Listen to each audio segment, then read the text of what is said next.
Hey everyone, welcome to the channel. Today I'm doing a pickup pile, little mini pile, messages from our shadow side. Go ahead and focus on the 3 piles ahead and I will timestamp in the description box for you. Intuitively choose, guys. All right.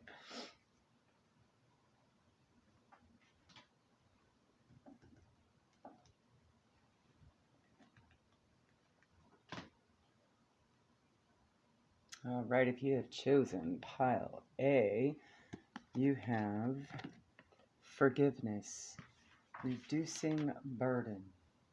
This card's pretty self-explanatory, but we'll go ahead. A wrong is done, consequences you cannot deny, but to hold a grudge is to drink poison and think that the other person will die.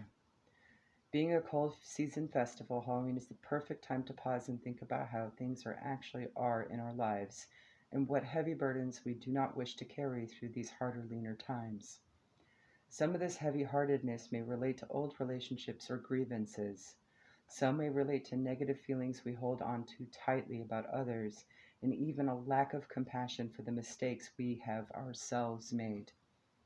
It is said that it takes a big person to apologize, but in many ways it takes an even bigger person to forgive. When we hold grudges, the negative energy is incredibly toxic. It's like drinking a poison and expecting the other unforgiven person to die. While we may even harbor our feelings of revenge, and to be honest, that does feel good for a little while, it's important that we move those feelings along to forgiveness and release as soon as possible for our own health and well-being. Think about who it is that you could be forgiving, and that includes yourself. You also have understanding. So maybe it's about seeing a different perspective, right? Seeing things from all different perspectives. You also have number 43. Excuse me a second here. Which breaks down to a 7. And 7s are actually a lucky number. So it's about spiritual growth and, time to look within and inner strength and releasing fear and looking forward. So this could be about releasing some kind of fear regarding that forgiveness, right?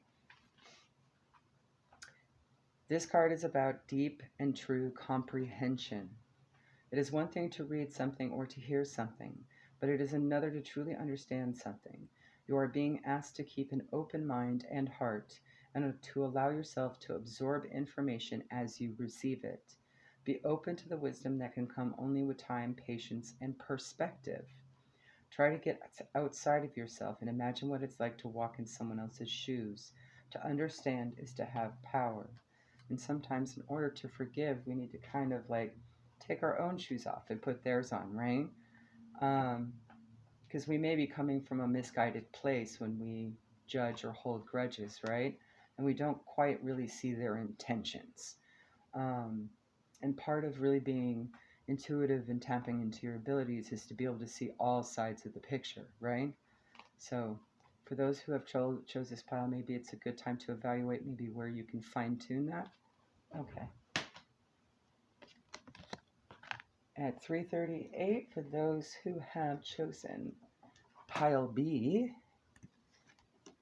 we have Skull of Light Illumination. Hold on a second. Here we go.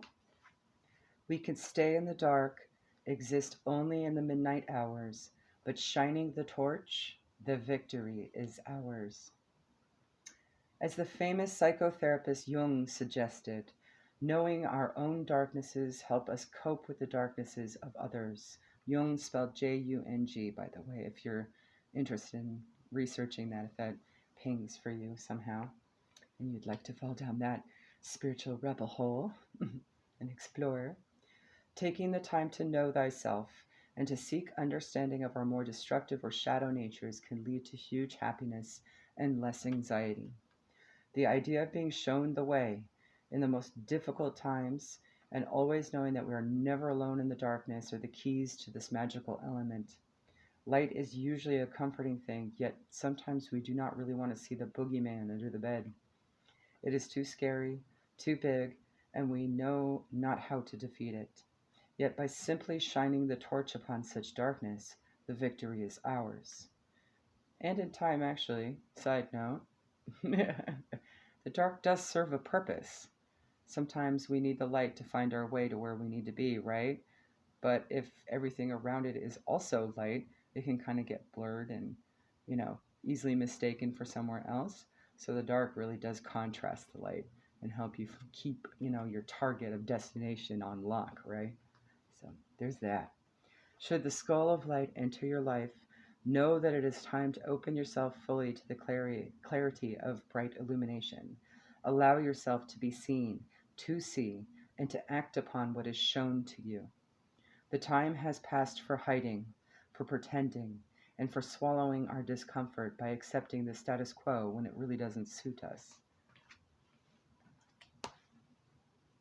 So that card really just talks about finding your way through the dark to the light and what your light really is, right?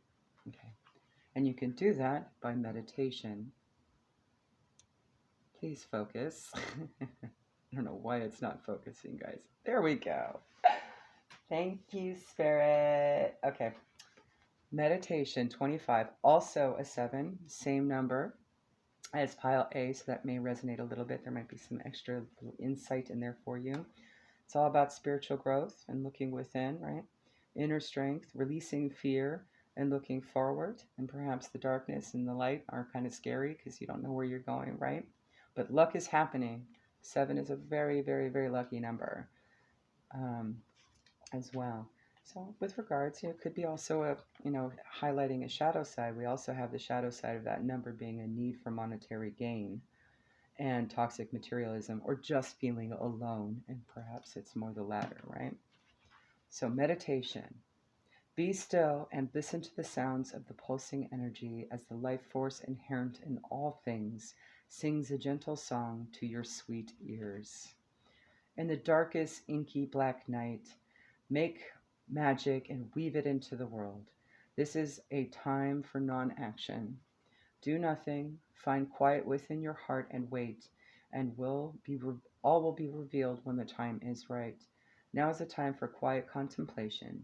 You won't miss anything if you stay quiet. Be still and know that that Spirit's always with you as you discover your magic in silence. So you're not alone. This is a good time for your solitude to look within and spiritual growth and kind of discover what your light is, and it'll be made clear to you. If you quiet the mind and all the busyness and the chitter chatter that the ego offers on a regular basis, to really pay attention to what your soul is saying to you, right? Okay. At 8:07, if you have chosen pile C, you have the veil, the future. There is a misty curtain that divides us all. The veil that this night thins, transparent the weave becomes, and the future no longer dims. The ancient Celts used to call the time of the longest night of the year Samhain.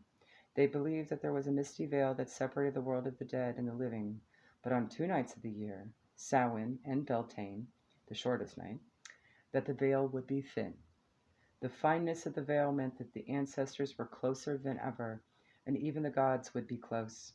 This would mean that communications from the dead were more likely to occur, and that divination, where the divine speaks through something, even you, would be more effective. So as the veil lifts, know that the other worlds are close with this card. Listen in particular to what messages may come forth around your future. Look to what you want to have happen. Plan, set intentions, and think big.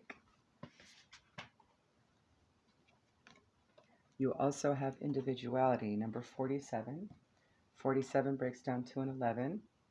11s are all about manifestation, setting intentions, and manifestation, right? Manifestations are also happening quickly at this time, probably because the veil is thin for you. So follow your intuition. Spirit is just letting you know you're on the right path right now. Thoughts create realities, so it's a reassurance, okay? No two snowflakes can ever be the same. Just as you are special and unique too, this is something to celebrate. Choosing this symbol is important because it reminds you to reflect on your unique qualities. It also reminds you not to compare yourself with others. So, manifest uniquely. This is a futile exercise because no one is the same. No one's beauty is greater or lesser than yours. No one's life is better than yours or less than yours. Others may seem happy doing things a certain way, but if you feel as if you're compromising yourself to fit in, don't. You're actually shooting yourself in the foot. You have your own special path, and the fun part is figuring it out. The journey of self-discovery is always fun with all these little twists and turns, and just when we think something's off, it's not. It's actually a lesson that turns into a blessing. People will love you for who you are. Just remember that, not someone you're trying to be. After all, we did not incarnate into these bodies to be lemmings or clones, right? Okay. Your task here is only to be yourself. This is a powerful sign. There you go, guys. Have a good day.